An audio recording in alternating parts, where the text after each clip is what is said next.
seguidor, aprendiz, alumno. Son las palabras que definen a un discípulo cristiano. Radio Bea abre el salón de clases y tiene listos los escritorios para que los discípulos se sienten y con su Biblia en mano y su libreta de notas para apuntar, comencemos el programa El Discipulado. Nuestro propósito es aprender de la palabra para que luego usted pueda enseñar a otras personas. Ahora, vámonos con el equipo de producción porque ellos están listos para presentar el Discipulado. Bienvenidos.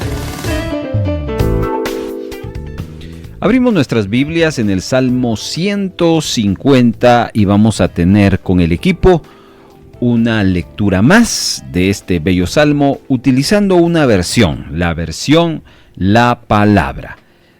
El primer verso cita de esta manera: Aleluya, alabad a Dios en su santuario, alabadlo en su majestuoso cielo.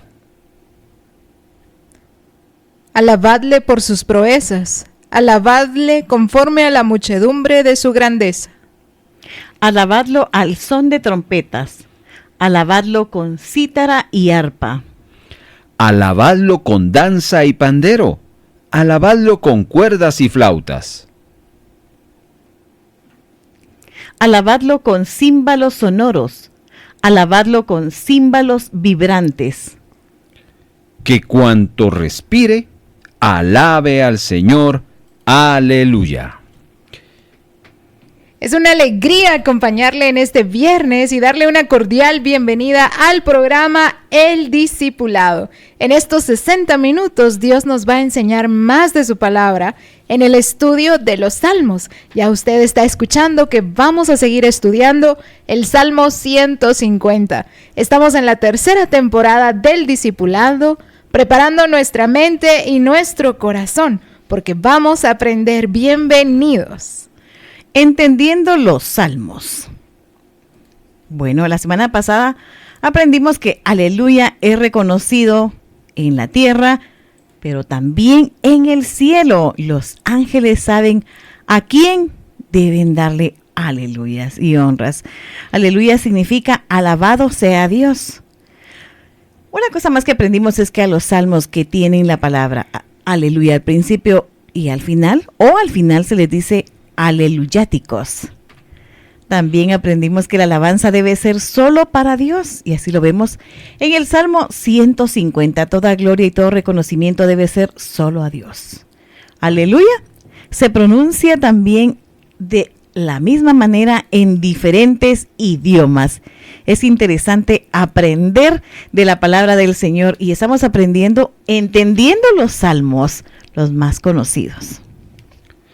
Buenas tardes a todos nuestros hermanos, nuestro saludo, buenos días o buenas noches para quienes en redes sociales nos siguen, porque también este programa suena en las plataformas digitales. Bueno, ya ustedes escucharon una lectura, escucharon el saludo de cada uno de los que hoy estaremos participando, como también un breve resumen de lo que fue el segundo episodio de la tercera temporada, Entendiendo los Salmos. Y hoy, en el episodio número 3, vamos a la parte 2. Espero no confundirles. Episodio 3, parte 2 del Salmo 150. Este es un salmo que contiene 6 versículos y que pues hoy continuaremos con el desarrollo del mismo versículo por versículo. Así que voy a pedirle que escuche un par de cantos que lo colocaremos ahí como de fondo. Al igual que cuando estábamos estudiando en la segunda temporada las bienaventuranzas, siempre utilizamos una palabra griega, los macarismos. Para los salmos hay una palabra hebrea y es la palabra tehilim. Tehilim. Y los teólogos suelen decir en el estudio de los salmos, estudiemos los tehilimes.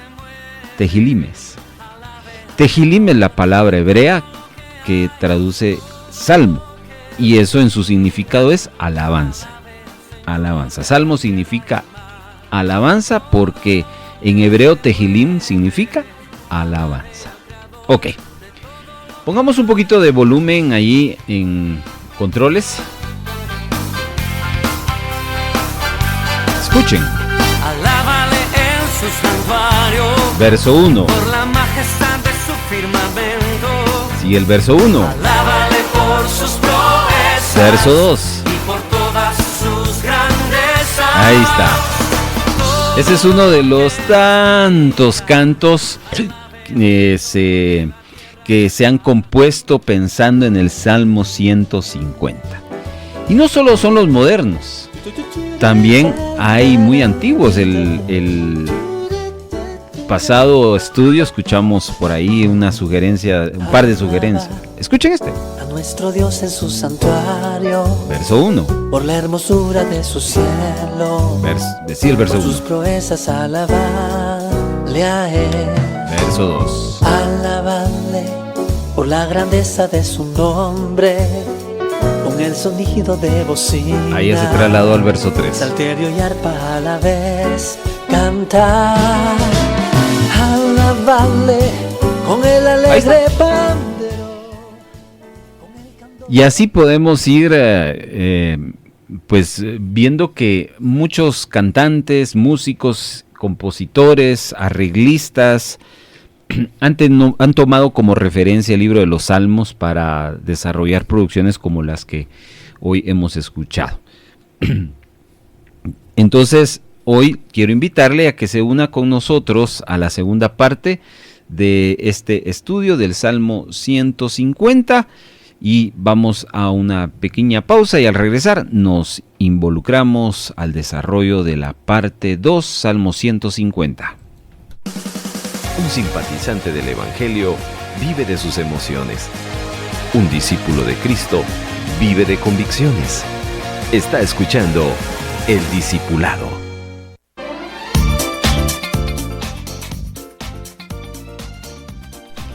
En la versión normal que los cristianos aquí en Guatemala utilizamos, que es la versión 1960 de Reina y Valera, vamos a encontrar que la palabra Tehilim es la que inicia los 6 versos, alabadle, porque el salmo es una alabanza, Tehilim, ¿verdad? Pero en la versión que utilizamos en la lectura antifonal que tuvimos aquí con Esther y con Evelyn, es una versión española. Y me gustó mucho por cómo ellos tradujeron. Ya no ellos utilizan la palabra alabadle en un sonido diferente, sino es alabadlo. Y es que, ¿cuál es la diferencia entre el alabadle y cuál es la diferencia entre alabadlo? A ver, ustedes que están aquí conmigo, cuando yo digo alabadle y ustedes escuchan un alabadlo, ¿cuál creen ustedes que es la diferencia en cuanto a intencionalidad de esta expresión? ¿Alabadle? Que otros lo hagan. ¿O alabadlo? A ver, piensen. Silencio.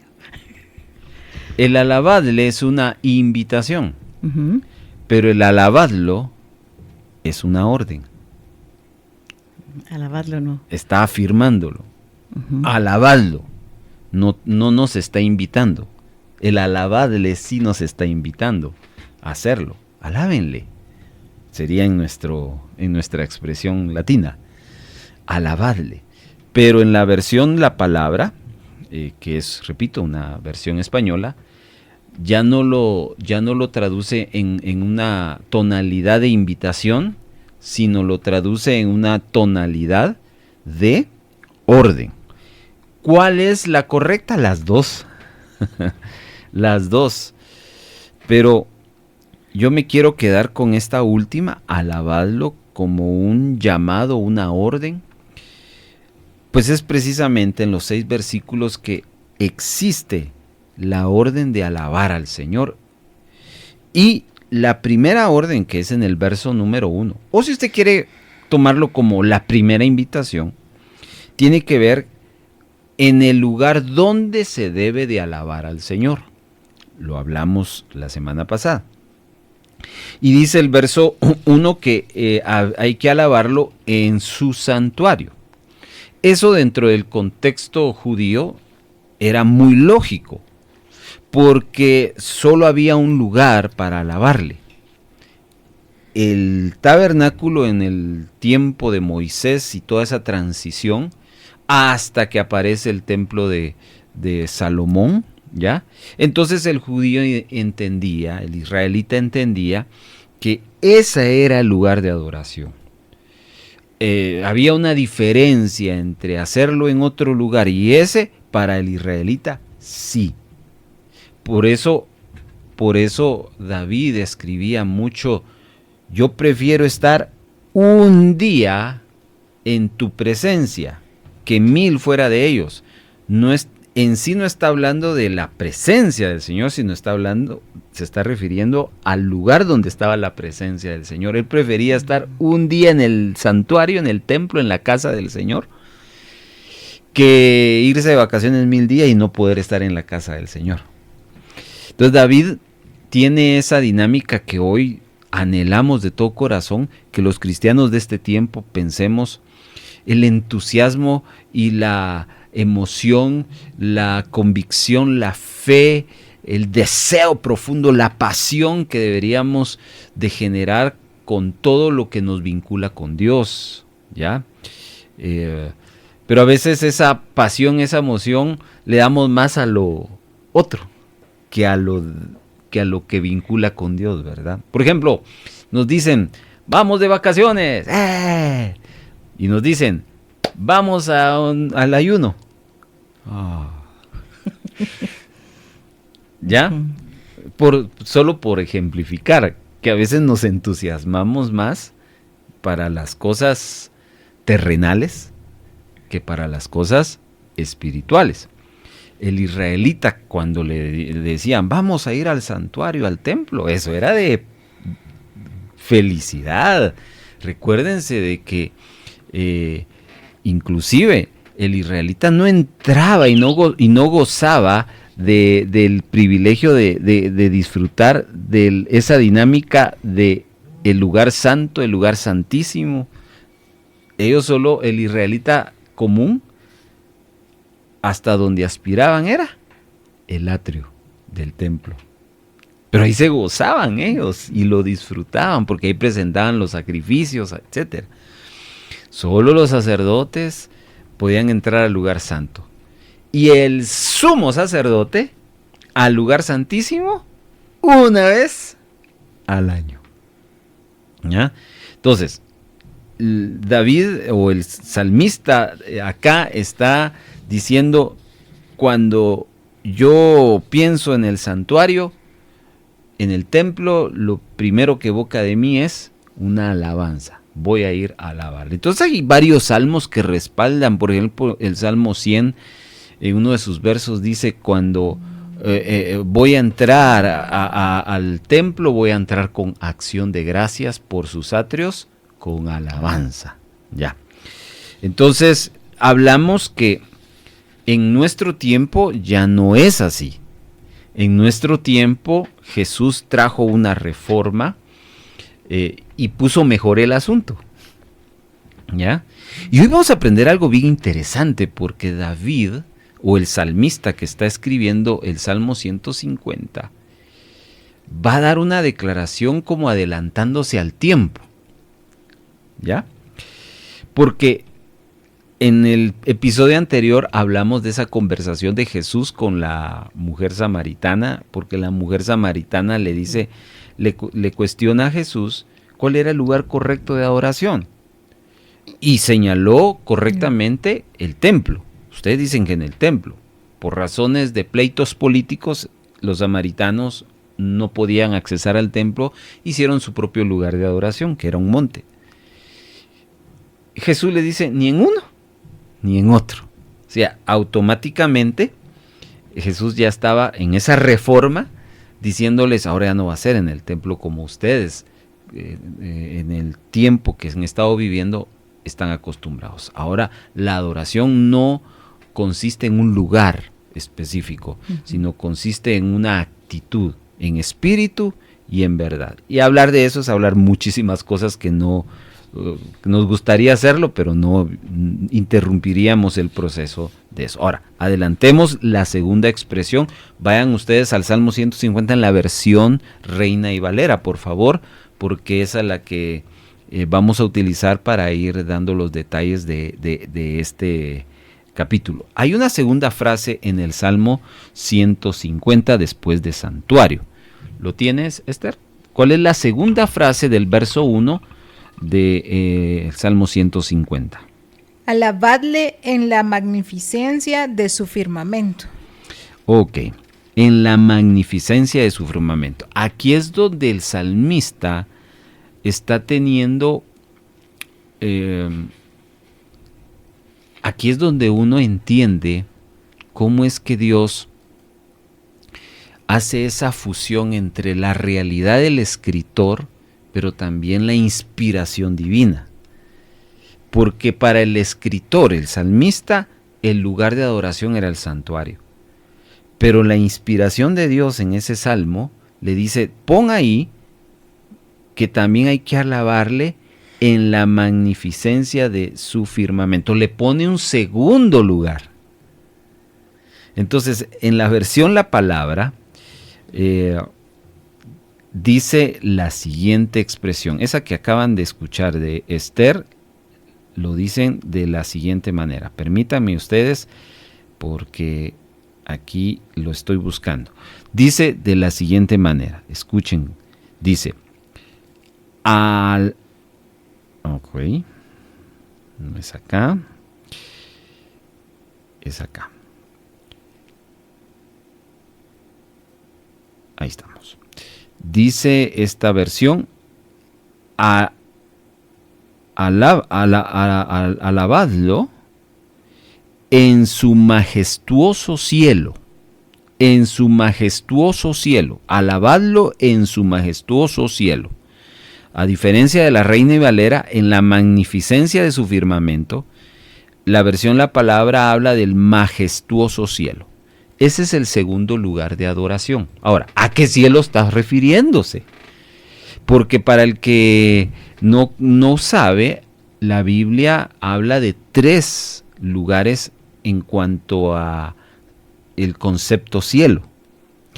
El cielo primario es el cielo que nosotros en esta tierra vemos. Ese color en estos días de verano que tenemos, que se ve claramente el celeste azul o azul celeste, no sé cómo se dice. Ese es el primer cielo. Pero después de ese cielo, que solo los astronautas lo han podido experimentar, de ahí solo las fotografías que vemos, está el segundo cielo, que es el cosmos, que es es donde están las estrellas, los planetas. Ese es el segundo cielo, la Biblia habla acerca de ello, y el tercer cielo, que es el trono del Señor. ¿A qué cielo se está refiriendo? Pues a los 3, porque en los 3 lugares hay alabanzas al Señor. Todos sabemos que día y noche en el trono de Dios los ángeles están alabándole, tercer cielo. Todos acá en la tierra le alabamos, primer cielo. Y en el segundo cielo también hay ángeles que adoran al Señor. Ahora, ¿por qué yo dije que el salmista está teniendo como una revelación o un adelanto a lo que va a ser la reforma de Jesús cuando él dice ya no será en el templo, sino va a ser en espíritu y en verdad? Porque hablemos del primer cielo. ¿Qué lugares abarca el primer cielo? ¿Qué lugares físicos, terrenales abarca el primer cielo? Piensen por un momento. ¿Será que en algún momento nos podremos escapar de ese primer cielo? No. El cielo está sobre nosotros. Entonces, ¿dónde tendríamos que alabarle? Si aquí estamos en la zona 7, vamos a tener cielo. Si nos vamos a la frontera, ahí habrá cielo. Sí. Entonces ahí hay que alabarle. Si nos vamos al norte, a México, a Estados Unidos, ¿habrá cielo? Por supuesto. Si nos vamos a Alaska, ¿habrá cielo? Hay. Entonces, ¿qué es lo que está queriendo decir el salmista? En esta tierra hay que alabarle en donde estemos. Por eso le hablo de esa revelación. Claro, en este texto no nos amplifica porque no nos está diciendo en espíritu y en verdad. Lo que quiero decirles, mis amados hermanos, es que donde quiera que estemos debemos alabarle. Donde quiera que estemos. Por ejemplo, usted está en su oficina. Usted ahí, en ese techo que está de cemento, de lámina, de madera, arriba de eso está el cielo. Y la orden del salmista es: alábenlo, alábenlo. Cuando usted y yo muramos, nos vamos a ir al tercer cielo. ¿Y ahí qué va a pasar? Vamos a alabar al Señor. Entonces, esos son los lugares. Ese es el primer punto. ¿Dónde debo de alabar al Señor? En donde Él está. ¿Y dónde Él está? En todo lugar. En la tierra, en el cielo, debajo de la tierra, en todo lugar. Él está allí en esa oficina donde usted se encuentra. Entonces merece que usted le alabe. Ahora, ojo, más adelante, en algún momento, seguramente nos vamos a topar con algún salmo que nos va a hablar de que no siempre está hablando de cantos. Porque eso es lo primero, lo que uno piensa. Alabar igual a cantar. No, ya vamos a llegar a ese punto en algún momento de nuestro estudio. Entonces, ¿dónde debemos alabar?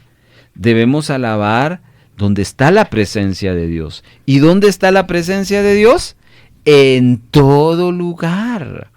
Por eso aquí en la radio alabamos al Señor. Tenemos el privilegio que nuestra atmósfera nos ayuda a tener esa dinámica de alabanza. Pero hay lugares donde no suenan cantos cristianos.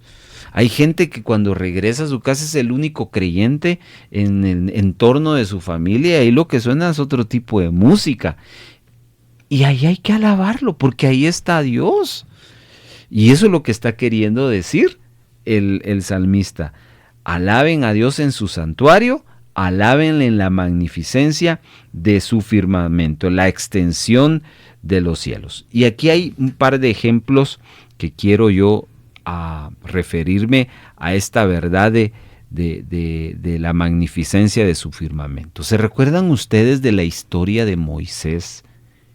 Cuando él ve un árbol ardiendo y le llama la atención porque lo había visto tempranito, y ahí lo dejó. Eran las 10 de la mañana y seguía ardiendo, y ahí lo dejó. Eran las 3 de la tarde y lo vio y seguía ardiendo. Y yo, no, esto no es normal, nunca se acaba. Uh-huh. Y él, curioso, sube a ver, porque eso estaba en un monte. Y ahí va Moisés, y cuando llega y está frente a ¿qué árbol era? ¿Se recuerdan? ¿Qué tipo de árbol? ¿Una ceiba? ¿Una palmera? Era una zarza. La zarza es como un arbusto. Un arbusto, o lo que conocemos como el chiribisco. Es un árbol de madera seca, uh-huh, que eso se consume, pero ya. Y eso le llamó la atención a Moisés. Y cuando está frente a la zarza, una voz, por primera vez la voz de Dios. A pocas personas Dios le dio el privilegio de escuchar su voz. Una de ellas, Moisés. ¿Y qué le dice la voz de Dios que sale de la zarza a Moisés? Moisés, Moisés. ¿Sí? ¿Y? Que se quite el calzado de sus pies. ¿Y la razón? Porque el lugar que pisas santo es. ¿Y por qué era santo? Porque ahí estaba Dios. Ahí estaba su presencia. Ahí estaba su presencia. ¿Dónde está Dios? es un lugar santo. O sea, lo que santifica un lugar no somos nosotros necesariamente, es Dios. Y entonces por eso es que el acto de adoración de Moisés, ¿en qué consistió? En quitarse Las sandalias. su calzado, las sandalias. Ahí Moisés está cumpliendo el alabadle en la magnificencia de su firmamento. Ahí no existía tabernáculo, Ujú. no existía santuario, pero sí existía Dios y su presencia. Y donde está Dios y su presencia, no debe de dejar de dársele reconocimiento, alabanza. Entonces se dan cuenta, en un monte hubo adoración. Moisés fue uno de esos adoradores que aparece ahí. Otro ejemplo. ¿Se recuerdan ustedes en el libro de Éxodo que eso está en Éxodo 15, ¿oyeron? Lo que les voy a decir, Éxodo 15. Y lo que les planteé anteriormente está en Éxodo 3. En Éxodo 15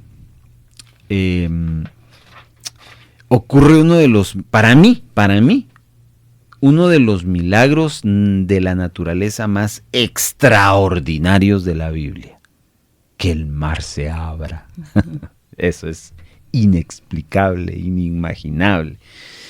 Yo he visto varias películas que han producido de ese evento sobrenatural y la que más a mí me llamó la atención es la que produjo Walt Disney con El Príncipe de Egipto, perdón, así se llama la película.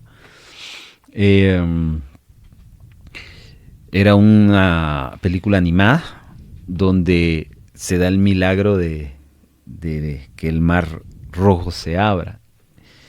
Lo sacan de otra forma, tienen que verlo para que ustedes puedan entenderme, yo no se los puedo explicar, pero me impacta porque cuando el pueblo de Israel pasa, tienen literalmente las paredes de agua frente a ellos que no caen, ¿ya? Y ahí inclusive se puede ver hasta las ballenas y los tiburones que están ahí, los israelitas van pasando y era esto espectacular. Lo supieron ilustrar. No sé si así fue, pero esa fue la que más me impactó. Hay otras versiones donde lo único que hacen es que baja el nivel de el agua y ahí pasan. No sé cuál haya sido, pero sea A, B, C, D, espectacular. ¿Qué hicieron? ¿Qué cuenta la Biblia? ¿Qué cuenta Éxodo?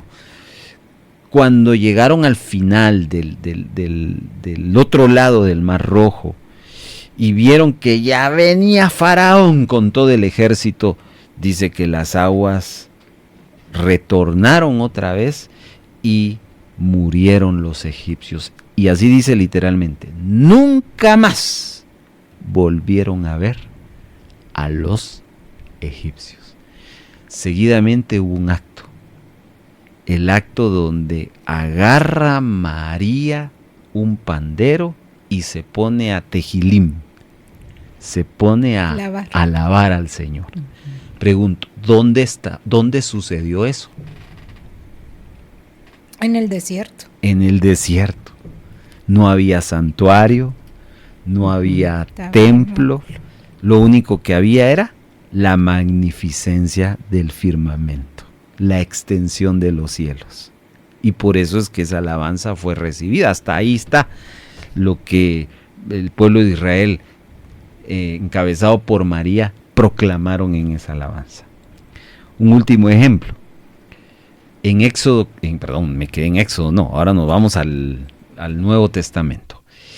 En Hechos, quise decir, Hechos capítulo número 16, hay una historia de el apóstol Pablo que con su gran compañero y aliado Silas, en una ciudad llamada Filipos, son encarcelados y golpeados y encima de todo les ponen cepo, algo así como los de verde, ¿verdad?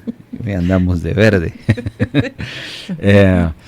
Y Dice que a medianoche, Orando, Pablo y Silas cantaban himnos a Dios y los presos los oían. vaya, ¿en dónde estaba Pablo y Silas? En la cárcel. En una cárcel. O sea, nos vamos de extremo a extremo, ¿no? Nos vamos de Un desierto. un desierto, nos vamos a un lugar especial como es una aparición en una zarza, a un lugar. ¿Qué hay en una cárcel? ¿Ustedes han ido a una cárcel a visitar algún preso? ¿No? ¿Nunca? Bueno, yo sí. A visitar a un preso, ¿vieron? Se siente feo. Es un ambiente de depresión increíble. Y uno nomás llega, quiere ya salir. Por esa atmósfera que se mueve de feo. Así se los puedo definir. ¿Pero qué hay? Como salen en las películas, que hay mesas y... Bueno, es un salón donde lo ubican a uno. Hay sillas. Y ahí lo están esperando a uno, los presos, ¿verdad? Ese es el área de El visitas, área pero de en sí donde están los presos. No. pues, Pues, ahí ya no absolutamente llegué, nada. No, hasta ahí no. Mira, yo soy en la entradita y cómo me sentí, ¿ya? Y uno ve ahí De todo. y de todo, llanto. Hay quienes que pues risas, aprovechan a otras cosas, ¿verdad? Pero es un ambiente terrible, hablando emocional, no digamos espiritualmente. Pero la cárcel es un lugar donde no hay nada bueno, honestamente. Y ahí estaba Pablo Y Silas. alabando al Señor. No había ahí un templo, no había un altar. Y ahí alababa al Señor. ¿Y por qué esa alabanza es recibida por Dios? Porque es una alabanza que está dentro del parámetro que Él ha dicho, en la magnificencia de su firmamento. Solo para darles un ejemplo que podemos alabar al Señor en todo lugar. En todo lugar. Ok. Entonces ya, según el Salmo 150, descubrimos los dos lugares de adoración según ese pasaje. Vamos a un pequeñísimo corte y al regresar vamos a ir al por qué tenemos que alabar al Señor según el Salmo 150. Un simpatizante del Evangelio responde al llamado, tal vez, otro día. Un discípulo de Cristo responde al llamado, heme aquí, envíame a mí. Sigamos escuchando El Discipulado. ¿Sabía usted que un sembrador en la agricultura no siembra una vez cada 10 años? Esto es porque hay otro principio dentro de la ley de la siembra y la cosecha, que es que una siembra continua mantiene las bendiciones continuas. Así es, querido oyente, para cosechar cada 3 meses o cada año, tal como se lo dijimos, un sembrador no siembra una vez cada 10 años para cosechar cada 3 meses o cada año. El sembrador que hace su siembra cada 3 meses es para cosechar cada 3 meses. El que siembra cada año va a cosechar cada año. Así funciona esta ley. Como sembradores en el reino de Dios, debemos entender este principio. Si usted desea las bendiciones continuas, su siembra debe ser continua. Cuando usted deja de sembrar por un tiempo o por una temporada, su cosecha se verá interrumpida por esa temporada que no sembró. ¡Ánimo! Y recuerde que La buena semilla siempre fructificará, por eso siembra. un simpatizante del Evangelio carga su Biblia pero no la usa. En cambio, un discípulo la lleva en su corazón y la practica. Está escuchando El Discipulado. Salmo 150 es este capítulo que está dentro de nuestra agenda de la tercera temporada, Entendiendo los Salmos. Es hacer notar, mis amados hermanos, que lo que estamos aquí comentando no es una doctrina, porque los salmos en sí son cánticos, ¿ya? Claro, que nos ayudan a entender la doctrina, por supuesto que sí. Este es un poema, una alabanza, cuyo contenido lo estamos tomando para poder entenderlo. ¿Entender qué? Por ejemplo, esta primera enseñanza. ¿Dónde debemos alabar al Señor? Donde Él está. Y Él no solo está en un templo, Él está donde están los cielos. Y donde están los cielos es en todo lugar. Y entonces es ahí donde debemos alabar. Pero en sí el Salmo 150 no es una doctrina para enseñar, sino es una especie de experiencia, en este caso la experiencia del salmista, que nos ayuda a entender muchísimo mejor estos conceptos. Así que ahí agradecemos a nuestros hermanos que siempre nos aportan sus comentarios bien recibidos. ¿Por qué debemos alabar al Señor? Pues precisamente cuando uno lee el Salmo 150, vamos a encontrar la experiencia del salmista dándonos esta idea del por qué uno debe de alabar al Señor. Entonces, vamos a ir al siguiente verso. Esther, si me ayudas, en la versión Reina y Valera 1960, versículo 2. Alabadle por sus proezas, alabadle conforme a la muchedumbre de su grandeza.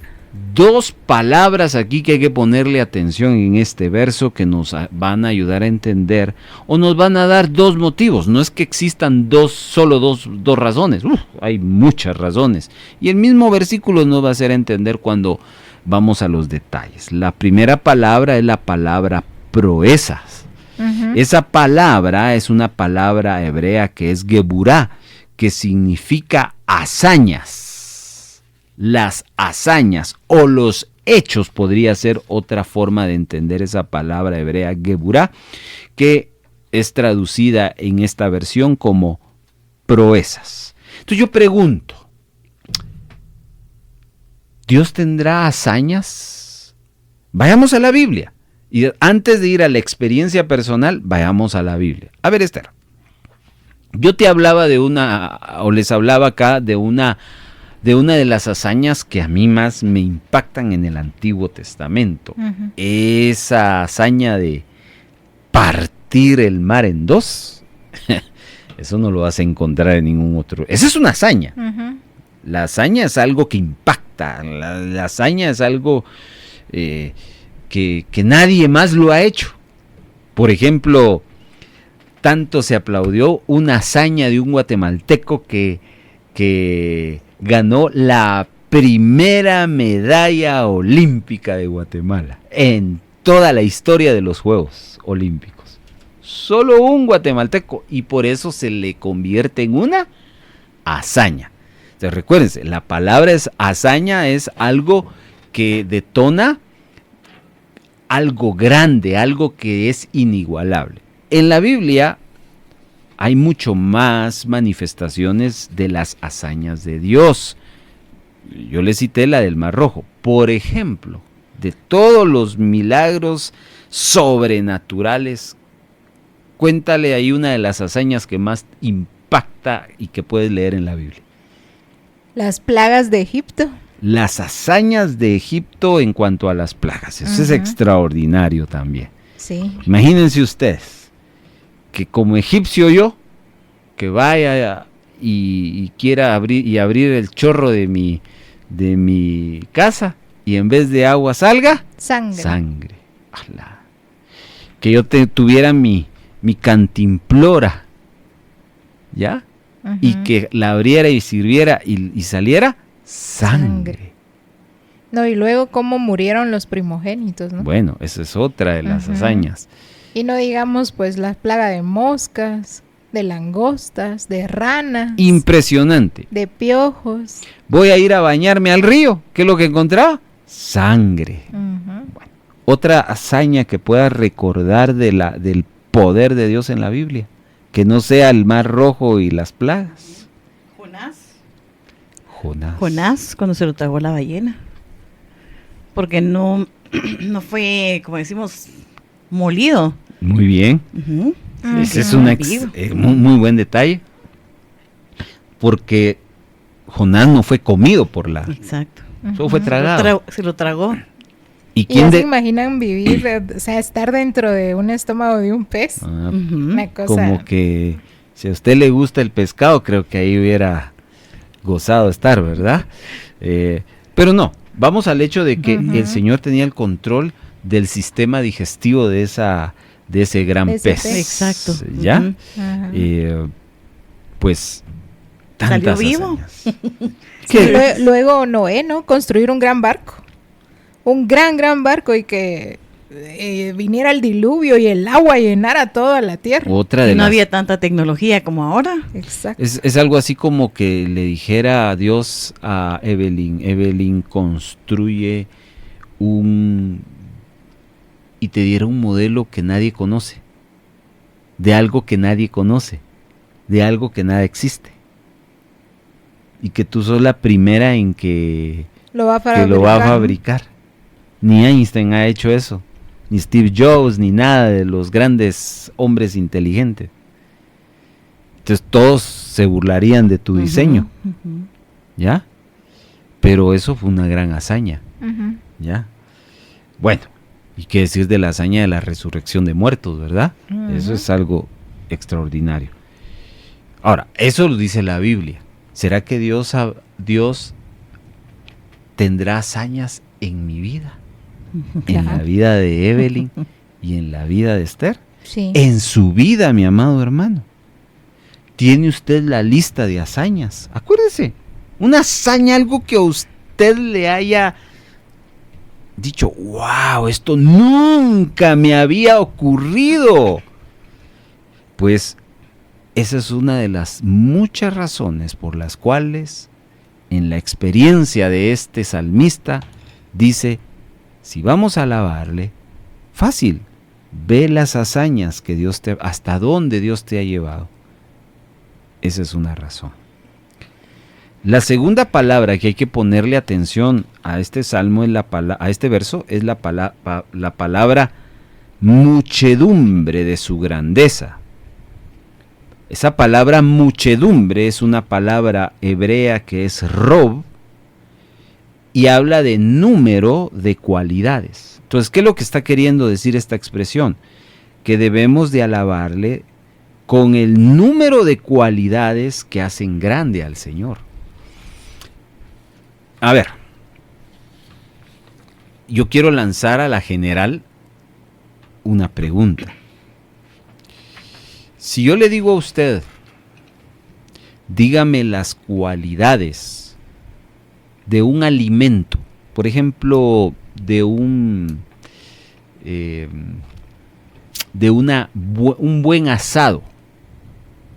Ya ustedes se imaginarán, ¿verdad? Que empezamos a pensar, un buen asado tiene que tener una buena carne y ahí empiezan. Yo no soy muy conocedor de eso, pero está el puyazo, está el lomito, la entraña. Ahí empieza uno a describir cualidades de algo que uno conoce. Luego tiene que ser, ¿cómo le llaman? Sazonada, ¿no? Marinada. Marinada, ¿ya? Todo porque usted es conocedor de ese tema. Entonces, digo yo, ¿cómo vamos a saber las cualidades de Dios si no las conocemos? Y el lugar perfecto para conocer las cualidades de Dios se llama la palabra, la Biblia. La Biblia es el lugar, es el escenario más perfecto para conocer las cualidades de Dios. A veces nuestra mente es tan limitada y nosotros pues conocemos al Dios que sana, al Dios que provee, y nuestros conceptos son muy básicos. de Dios. Pero cuando uno estudia y va a la palabra, va conociendo detalles de la grandeza de Dios. Y entonces, a mayor conocimiento de las cualidades de Dios, va a haber una mayor y mejor alabanza. Por eso esta expresión, muchedumbre de su grandeza, habla de que entre más cualidades sepas de la grandeza del Señor, tu alabanza va a ser mejor y mayor. Me explico, hermanos. Y eso es bien interesante. Se dan cuenta que la alabanza no nace de un ambiente o de una atmósfera musical. La alabanza no nace de una atmósfera de alguien que tiene un carisma para cantar y para inspirarnos. No, la atmósfera perfecta de la alabanza al Señor nace de cuánto yo le conozco. Porque yo sé cuáles son sus cualidades, entonces yo ya sé cómo expresar. Entonces, esa es parte de la expresión que en el verso 2 este salmista nos está mostrando en su alabanza. Él tenía 2 razones. Repito, hay más razones, pero creo que con esas 2 razones abarca las otras más razones que existen. Primero, las hazañas del Señor. Y segundo, las cualidades, el gran número de cualidades que tiene Dios. ¿Han escuchado ustedes en nuestra realidad humana? Esta tu gracia no te la conocía. ¿Cuándo es que decimos así, Evelyn? Cuando hacen algo que no hemos visto en una persona. Una cualidad, algo, alguna acción. Y entonces, yo no sabía que eras poeta. Bueno, alguien que es muy serio y se ríe. Esa cualidad sí, no te conocía. O viceversa, ¿verdad? Bueno, pues se dan cuenta que entre más uno conoce a alguien, mejor perspectiva tiene de ese alguien. Por eso, hermanos, aquí la invitación es que conozcamos más al Señor. ¿Ya? No es como me lo cuentan. No es como me lo imagino, ¿ya? Es como Dios, a través de su Biblia, de la Biblia, nos expone las cualidades. Ahí está descritas las cualidades de Dios. Entonces, ahí está ese ejercicio muy importante que este salmo nos regala en este poema, en esta alabanza. Vamos a un tercer aspecto, mis hermanos. Vamos al verso número 3, porque aquí va a estar interesante eso. Después de que ya vemos, el Salmo nos regala el dónde alabar al Señor, el por qué alabar al Señor. Ahora el mismo salmista en su alabanza nos muestra con qué alabar a Dios. Y entonces empieza el Salmo 153. Alabadle al son de bocina, alabadle con salterio y arpa, alabadle con pandero y danza, alabadle con cuerdas y flautas, alabadle con címbalos resonantes, alabadle con címbalos de júbilo. Aquí hay un gran listado de instrumentos musicales de esa época y de esa cultura. Y aquí hay que sacar una expresión que la vamos a ver, ojalá que nos dé tiempo, que no tiene que ver con instrumentos musicales, pero sí tiene que ver con alabanza, y es la danza. Saquemos de esa palabra por un momento con fines de entender mejor la escritura. De ahí ustedes van a ver un listado de instrumentos: bocina, salterio, arpa, pandero, cuerdas, flautas, címbalos. Aquí, repito, el salmista en su expresión de alabanza está dando muy probablemente describiendo los instrumentos que en ese salmo están utilizando para alabar al Señor. Puede ser, no tenemos la referencia. Otro comentarista puede decir, son los instrumentos que en esa época eran los más usados. Probablemente, no lo sabemos. Lo que sí sabemos que eran instrumentos musicales y que esos pues eran los que utilizaban. Ok. Y aquí tenemos que hablar un poco de instrumentos musicales. ¿Sabían ustedes, amados hermanos, que hoy en día se clasifican los instrumentos musicales de acuerdo a su hechura en 3 grandes grupos?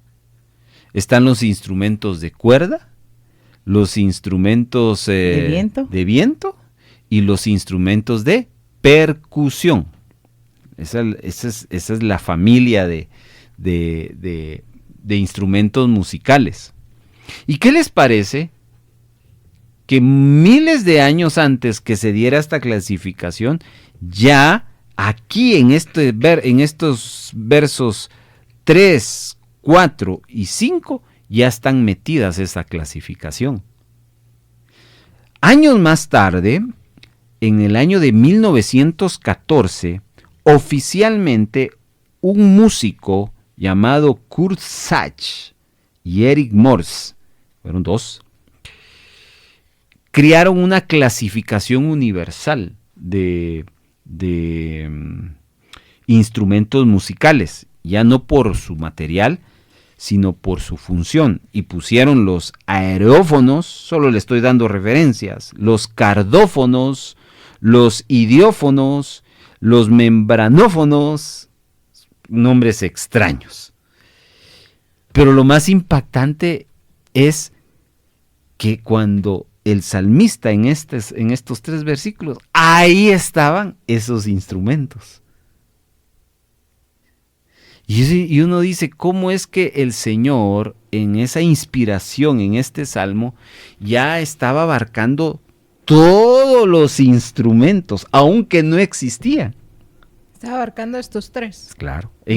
Tanto la estructura, la clasificación de los instrumentos musicales en su material, como en su función, que es esta última clasificación. Impresionante, ¿no? Y uno dice, wow, otra hazaña, ¿no? Sí, claro. O sea, aquí hay otra revelación donde se están adelantando al tiempo, ¿no?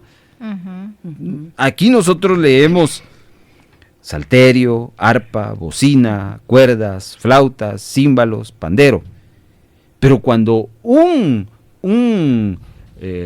especialista de música, ahí están clasificados todos los instrumentos, tanto en su hechura como en su función. Entonces, a lo que podemos concluir es que el Señor quería que todos los instrumentos fueran utilizados como una herramienta para alabar al Señor, para alabarlo a Él. Entonces, aquí tenemos que decir que Dios, hermanos, y aquí va a haber alguien que quizás no comparta lo que voy a decir, y por eso lo digo en calidad personal. No existe limitación en instrumentos musicales. Con todo instrumento se puede alabar al Señor. Los instrumentos de viento, los instrumentos de cuerda, los instrumentos de percusión. En algún momento en la historia, pues alguien dijo, no, solo con los instrumentos de este tipo se debe de alabar al Señor. Pues el Salmo 150 nos habla de esa variedad de instrumentos que abarcaban no solo la clasificación de los instrumentos musicales modernos, que ahora ya lo hacen de esa manera, tanto en su hechura como en su función. Y uno dice, increíble. ¿Ya? Si usted piensa lo contrario, bueno, pues creo que esa es la conclusión, pero yo veo aquí con claridad que el Señor espera que se utilicen los instrumentos de todo tipo para glorificar el nombre del Señor. Ahora, también hay que aclarar que no solo con instrumentos hay que alabar al Señor. Pero antes de irme a otro punto, solo déjenme cerrar este tema de los instrumentos. Estos instrumentos que se refiere el Salmo 150 de aquella época, eran instrumentos que solo eran tocados por los sacerdotes. Por ejemplo, cuando se habla aquí de bocina, en nuestro contexto podríamos hablar de trompetas, pero en el contexto israelita de este salmo, las trompetas llegaron más adelante, sino era muy común el uso de cuernos, lo que se conoce como los shofares, ¿ya? Los levitas, ahora los shofares solo lo tocaban los sacerdotes. Los levitas eran encargados de tocar el arpa, la lira y los címbalos. Esto tenía mucho que ver, solo para ponernos en contexto, algo así como la guitarra, las guitarras o el bajo, que eran instrumentos de cuerdas. Y las personas laicas, se les llama, que sean las personas que no tenían un ejercicio sacerdotal o eran parte de la tribu de Leví, tenían derecho de agarrar o de tocar los panderos y las flautas. Ese es un detalle que de tal manera que todo el pueblo, no solo los que tenían llamamiento sacerdotal o una función sacerdotal, sino también los que no tenían ese llamamiento podían tomar los instrumentos y poder alabar al Señor. Por cierto, ¿qué instrumento a ustedes les gusta cuando están alabando al Señor escuchar? El saxofón. El saxofón. Es un instrumento de viento. ¿Y Esther? La guitarra. La guitarra. Bueno, en este caso el saxofón tiene 3 familias. La guitarra también tiene varias familias, ¿ya? Por ejemplo, hay saxofones que son tocados solo con orquesta y hay saxofones que son utilizados para solear. No piensen en el sol, ¿verdad? Sino solear es cuando hay una... Se está bronceando. Sí. Cuando se llama un solo musical es cuando un instrumento tiene mayor predominancia ante los demás. Eso se llama un solo musical. Y el saxofón tiene esa característica. Está el saxofón barítono, está el saxofón soprano, ¿ya? Y las guitarras, la guitarra acústica, la guitarra electroacústica y está la guitarra eléctrica. Y les doy un pensamiento muy personal, yo lo he dicho en este micrófono. Todo instrumento bien tocado es agradable. Cualquiera puede decir, ay, a mí no me gusta la batería, eso es solo ruido, es solo plan, plan, plan, plan. Bueno, seguramente el que usted escuchó así lo tocaba, ¿ya?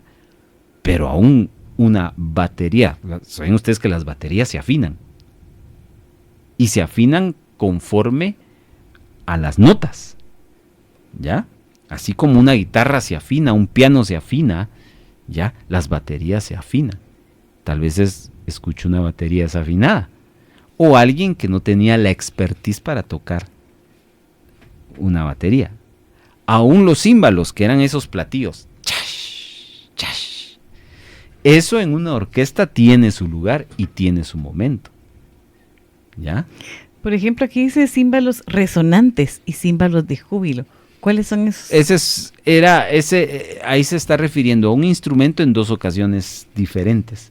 Recuérdense que la alabanza judía, que está ligada a la poesía hebrea, tenía sus crescendos y sus minuendos, es decir, sus momentos altos y sus momentos bajos. Entonces lo mismo es la alabanza. La alabanza hebrea tenía sus momentos de júbilo. Ahí entraban. ¡Pah! Y tenían sus momentos intermedios, hasta sus momentos de silencio. Cuando ustedes leen en los salmos Selah, S-E-L-A-H, Selah, ahí, silencio. Se detenía la música, se detenían los cánticos, porque había que pensar lo que se estaba cantando. Como un momento de reflexión. Exactamente. ¿Ya? Entonces nosotros interpretamos la música a nuestra cultura, a nuestro contexto. ¿Ya? Sí, por ejemplo, no sabía yo que se afinaba la batería, pero qué interesante es eso. Yo decía, ay, como se dice, la batería es solo bulla, ¿verdad? Ritmo, y no le hallaba. Perdónala, padre. Perdí música, lo siento. Pero decía yo, quien toca la guitarra necesita sus dedos y salen como unos, ¿cómo le dicen? Como callitos, ¿verdad? Sí. Como unos callos en los dedos. Y quien toca el saxofón, la flauta dulce, entonces digo, necesitan sus pulmones. Y los que tocan vientos le salen callos en su boca. Exacto. Sí, salen callitos.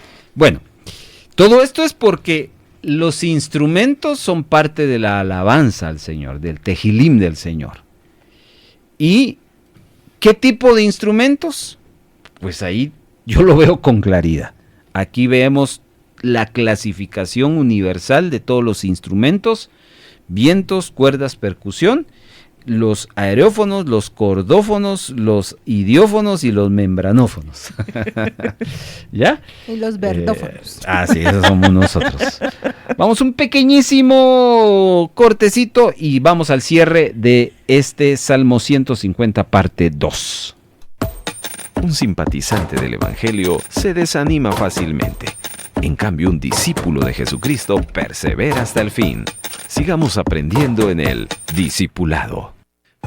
Muchas personas están estancadas en lo espiritual y en lo financiero, porque están sembrando lo mínimo y lo más poco posible.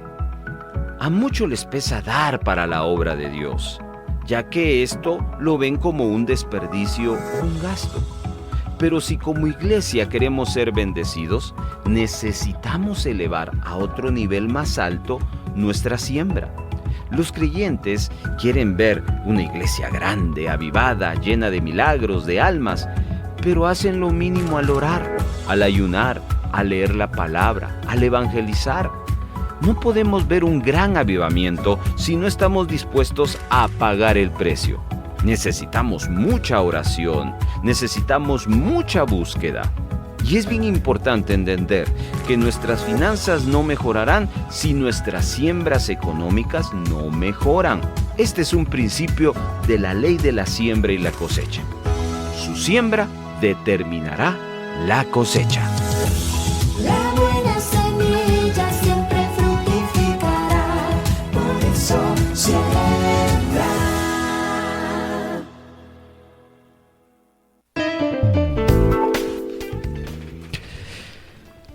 Dentro del listado del verso 3 al 5 de instrumentos sacamos una palabra, ¿se recuerda? Que aparece en todo eso de bocina, salterio, arpa, y está en el danza. verso, la palabra danza. Esto hasta hoy en día sigue siendo un motivo de pleito, discusión. Cuando uno va a la palabra original, y no viene el caso, solo lo voy a adelantar porque vamos a encontrar en otro salmo ese mismo llamado, o hasta orden a veces, de alabar al Señor con danza. ¿Qué significa danza? Danza es un sinónimo de baile, ¿ya? Para poder danzar, porque utilizo esa palabra, porque si utilizamos la otra, bailar, rápido nos conectamos al mundo. Pero es lo mismo, hermanos. La diferencia es que uno lo hace para Dios y otros no, ¿verdad? Usted puede danzar y puede danzar para el mundo, ¿ya? y usted puede bailar para Dios y viceversa. Pero bueno, no es el tema. Pero está dentro de este llamado, esta invitación e inclusive este mandato de alabarlo con danza. Ahora, para un hebreo, eso no era problema, porque era parte de su cultura. Todos, ¿saben cómo es esto? Esto es como el vino. En la cultura hebrea, y lo dijimos en algún momento acá, no sé cuándo, pero lo dijimos, el vino era era equivalente era su fresco. Era su café, era su fresco. Y Dios no se los prohibía. Lo que prohibía era que se emborracharan. Exacto. ¿Ya? Pero eso era un asunto cultural. Lo mismo debe de considerarse con el tema de la danza, porque el Señor no está prohibiendo, o no existe ninguna escritura que diga no hay que hacerlo. Sí existe una invitación, sí existe un llamado, no existe una obligación. Aunque el Tejilim en algún momento su voz sonora suena a orden, pero igual sigue siendo un llamado. El punto es que más que, si tocamos el tema de danza, es ¿qué tipo de danza? ¿Ya? Hoy en día, por ejemplo, hay prácticas cristianas evangélicas con respecto a ese tema, donde pues piensan que la danza tiene que ser lo más cercana a la práctica hebrea. Entonces hay hasta trajes y hay hasta el movimiento, inclusive hasta el mismo tipo de música para sonorizar y ambientar eso. Hay otras personas cristianas evangélicas que se van a otro aspecto que tiene que ver con coreografía, ¿ya? Y realmente el punto acá no es si es lo primero o lo segundo. El punto acá es ¿qué hace una persona qué involucra una persona, qué parte de su cuerpo involucra una persona que danza? Y la respuesta es todo su cuerpo. Entonces ahí está el mensaje. El mensaje es el llamado, la invitación es alábale a Dios con tu cuerpo, no con una parte de tu cuerpo. Así como se puede alabar con todo instrumento, alábale con todo tu cuerpo. Hay muchos que piensan que alabar al Señor solo es exclusivo de la voz. Y por eso solo el canto. Hay otros que piensan y le añaden, no, las manos, y por eso se aplaude. Pero hasta ahí. Eso sería equivalente como decir, solo se alaba al Señor con bocina y con salterio, pero no con arpa. Cuando está aquí el Salmo 150 diciendo que con toda clase de instrumentos. ¿Me explico? Entonces yo no vengo a decirle que la danza debe ser A, debe ser B, debe ser C. Eso cada uno en su entorno eclesiástico, si usted asiste a una iglesia donde se da ese tipo de alabanza, hágalo. Si no asiste a una iglesia donde no se da ese tipo de alabanza, pues está bien, ¿ya? Pero ese es un tema que aquí aparece. Por eso les dije, vamos a quitar esa palabra danza y la vamos a dejar a un lado. Y todos nos aprendimos de los instrumentos, pero eso está incorrecto. Tengo que regresar esa palabra danza y meterlo. No la puede dejar porque fuera. ahí pertenece. En ese con qué se alaba al Señor. Con instrumentos de música y con danza. Entonces, ejemplos de danza en la Biblia hay muchos. Gente lo evidenció a lo largo del Antiguo y Nuevo Testamento. Así que ahí yo quiero dejar ese punto, porque el Señor quiere que nosotros le alabemos con todo nuestro cuerpo, ¿ya? No solo con nuestra voz, con todo nuestro cuerpo. Claro está, es entendible que para el círculo conservador eso tiene que digerirse y permitirle que sea el Santo Espíritu de Dios que vaya trayendo esa convicción, pero por favor, no nos peleemos por eso, ¿verdad? No se enoje. Esto no es un tema de confrontación, no, está en la Biblia. No lo podemos evitar leer, no lo podemos evitar comentar, ¿ya?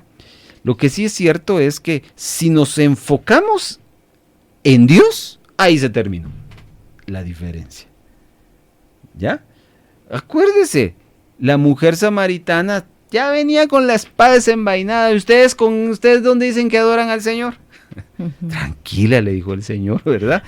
No es en este monte es lo que ya platicamos. Ok, cerramos con este último punto. Vamos a el verso 6. ¿Qué dice Evelyn? Todo lo que respira, alabe a Ja. Ajá. Aleluya. Antes de ese aleluya, que se repite no solo al inicio, sino al final, el salmista nos hace un llamado imperativo a la alabanza. Nos hace a la vez una invitación anteriormente a los instrumentos musicales, pero de ahí pone un elemento importante para que haya alabanza, y es la vida. Ujú. La vida es el elemento importante para alabar al Señor. Todo ser vivo debe de alabarlo. ¿Y saben qué? Los seres vivos que no son humanos lo entienden. El único que no entiende son los seres humanos. Ya se dieron cuenta de ese detalle, ¿verdad? Usted va y observa a los animales, lo hacen en su contexto, en su forma, ¿ya? Últimamente a mi casa ha llegado un par de pajaritos a trinar. Esos son los que ahora me despiertan, ¿ya? Y ahí están. Imagínense ese par de pajaritos. No trinan así, yo no sé silbar, ¿verdad? Pero ahí está. ¿Por qué lo hacen de mañana? ¿Por qué lo hacen al final de la tarde? Cualquiera puede decir. Es que así es su naturaleza, así es su genética, qué sé yo. Yo lo único que sé, que ellos son seres vivos y que también hay un momento en que ellos responden a la grandeza de Dios, a su creador, y lo hacen. Y nosotros los humanos no podemos quedarnos así con los brazos cruzados y decir, cómo alaban al Señor. Nosotros que tenemos vida debemos alabar al Señor. Viene a mi memoria hace unos días, hermano Carlos, que oímos un gallo como a mediodía aquí en la radio. Y bromeando decimos, se le cambió el horario al gallo. Claro. Yo termino con esa... sí, hay ejemplos de animales y cuando nos ponemos a observar, hay muchos. Bueno, dice la escritura que leyó Evelyn, todo lo que respire, esa palabra respirar es de una palabra hebrea que es nesamá, que significa aliento, aliento. Y es la palabra que se usó en Génesis 2 cuando Dios sopló aliento, nesamá de vida al ser humano. aliento, sopló el Señor y fue un hombre, un ser viviente. Entonces, de ahí nace la idea que no hay uso más importante en la vida que alabar a Dios. ¿Ya? Y repito, no pensemos únicamente en cantos, no pensemos únicamente en instrumentos. La alabanza a Dios abarca muchos aspectos. Hoy el Salmo 150 apunta a una alabanza con instrumentos, a una alabanza con danza, a una alabanza que exalta las hazañas, los hechos, en donde quiera que estemos. Y mientras tengamos vida, nuestro gran llamado es alabar al Señor. Lea Efesios capítulo número 1 y va a encontrar esta misma verdad de todo lo que respire alabe a Jehová, con lo que Pablo escribió diciendo que el Señor nos bendijo con toda bendición espiritual en las regiones celestiales y nos apartó con que el propósito de que seamos para alabanza de su gloria. Entonces, queridos hermanos, aquí cerramos este episodio 3 del parte 2 del Salmo 150 y bueno, con la ayuda del Señor, el próximo episodio estaremos con otro salmo, que yo se los voy a decir cuál es después de este cortecito que viene a continuación. Un simpatizante del Evangelio carga su Biblia pero no la usa. En cambio, un discípulo la lleva en su corazón y la practica. Está escuchando El Discipulado. Le invitamos en el episodio número 4 de esta tercera temporada, Entendiendo los Salmos, a que juntos estudiemos el Salmo 51. Un salmo propio de David, que yo se lo puedo ya empezar a adelantar. Así que vamos a cerrar con un par de conclusiones que Evelyn y Esther nos han preparado y con esto cerramos este programa. Bueno, debemos conocer más a Dios. ¿Y cómo lo vamos a conocer? A través de la Biblia. Para alabarlo es necesario conocerlo. De tal manera que si nosotros le conocemos, sabremos de qué manera a Él le gusta que lo alabemos. Y debemos alabarlo en todo lugar, ¿verdad? Porque dice, todo lo que respira, alabe a Jehová. Si usted respira, alábelo con todo su ser. Hoy aprendimos algo muy importante, una palabra hebrea, tehilim, que significa salmo, y recordemos que salmos es alabanza. ¿Por qué alabar al Señor? Por lo que Él es. ¿Con qué alabar a Dios? Con todo. Todo lo que respire, alabe al Señor. Estas son las conclusiones y a usted pues sabrá sacar las suyas, pero que todos estemos en esa armonía de que fuimos creados para alabanza de su gloria. Hasta el próximo episodio.